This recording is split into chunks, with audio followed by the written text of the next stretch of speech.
Le Zoom Éco avec vous, Axel de Tarlet, bonjour. Bonjour Thomas. Vous revenez ce matin sur l'incident à bord d'un avion United Airlines aux États-Unis, l'évacuation forcée d'un passager, sauf que cet incident a été filmé et que ça a provoqué rien de moins que la chute de l'action United Airlines hier à Wall Street. Oui, c'est terrible maintenant pour les grands groupes. Avec un simple téléphone portable, le moindre incident peut être filmé, posté sur Internet et faire le tour du monde avec de lourdes conséquences.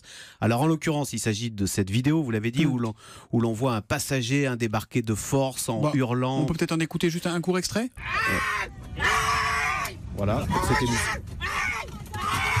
Voilà, c'était musclé, alors qu'il faut préciser que c'était la faute de la compagnie aérienne, United Airlines, qui avait fait du surbooking. Donc cette vidéo où l'on entend ce passager hurler a fait le tour du monde. Elle a provoqué effectivement une chute de 4% hier en séance de l'action United Airlines.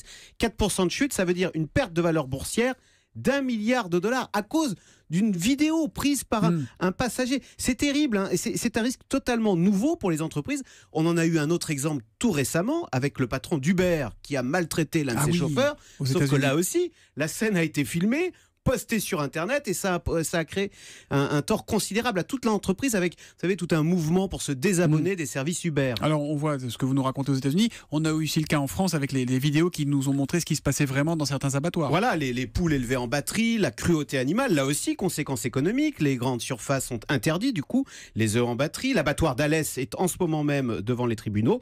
Donc on le voit, cette transparence totale, c'est très bien. C'est un contre-pouvoir très efficace pour dénoncer les mauvaises pratiques.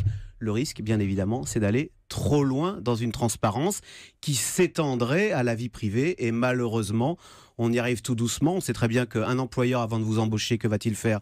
Il va googliser votre nom sur Internet, votre page Facebook, tout ça. Et aux États-Unis, plus grave, vous savez que vous avez les douaniers qui commencent à vouloir et commencent à exiger, enfin ils souhaitent, vos mots de passe Facebook et Twitter pour voir quels sont vos amis et voir si vous n'avez pas des relations douteuses.